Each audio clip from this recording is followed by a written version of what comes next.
আল্লাহ পাক বলছেন, ইয়া আইয়ুহান নাসু আ'বুদু রাব্বাকুমুল্লাযী খালাকাকুম ওয়াল্লাযীনা মিন ক্বাবলিকুম লাআল্লাকুম তাত্তাকুন। আল্লাহ পাক ডাক দিয়ে বলতেছেন, হে মানব সকল, ইয়া আইয়ুহান নাস, হে মানব সকল। আল্লাহ আমাদেরকে ডাকতেছে। আমরা এখন বলি, আল্লাহ কি বলো? আল্লাহ বলেছেন, উ'বুদু রাব্বাকুম, তোমরা তোমাদের রবের ইবাদত করো। কেন আমরা রবের ইবাদত করব? আল্লাহ রাব্বুল আলামিন পরের অংশে সুন্দর করে বলতেছেন, আল্লাযী খালাকাকুম ওয়াল্লাযীনা মিন ক্বাবলিকুম, তোমাদেরকে এবং তোমাদের পূর্ববর্তী, তোমাদের বাপ দাদা, তোমাদের পূর্ববর্তী যত মানুষদেরকে সৃষ্টি করা হয়েছে, সকলকেই আমার ইবাদত করার জন্য, আমার দাসত্ব করার জন্য সৃষ্টি করা হয়েছে।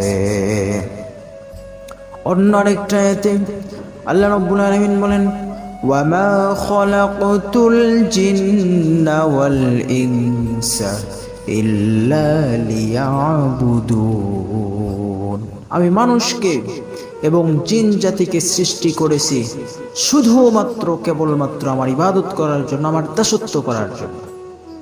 কিন্তু এই জাতি তো বুঝলো না, এই জাতি তো বুঝলো না তাকে কেন সৃষ্টি করা হয়েছে, জানলো না, জানার চেষ্টাও করলো না।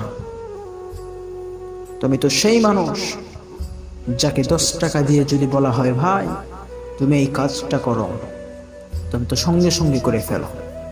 কিন্তু যে মালিক তোমার দেহের ভিতরে 1,30,00,000 টাকার পার্টস দিল, জিনিসপাতি দিল, তোমাকে চক্ষু দিয়েছে, কান দিয়েছে, নাক দিয়েছে, সকল কিছু দিয়ে দিল, সে মালিক কেন তোমাকে এত টাকার জিনিসপাতি দিল, তোমাকে কেন দুনিয়াতে পাঠাইলো, একবারও জানার চেষ্টা করলা না? সেই মালিককে সিজদা দাও, সেই মালিকের গোলামি করো, দাসত্ব করো, ইবাদত করো। রব্বুল আলামিনের ইবাদত করলে কি হবে?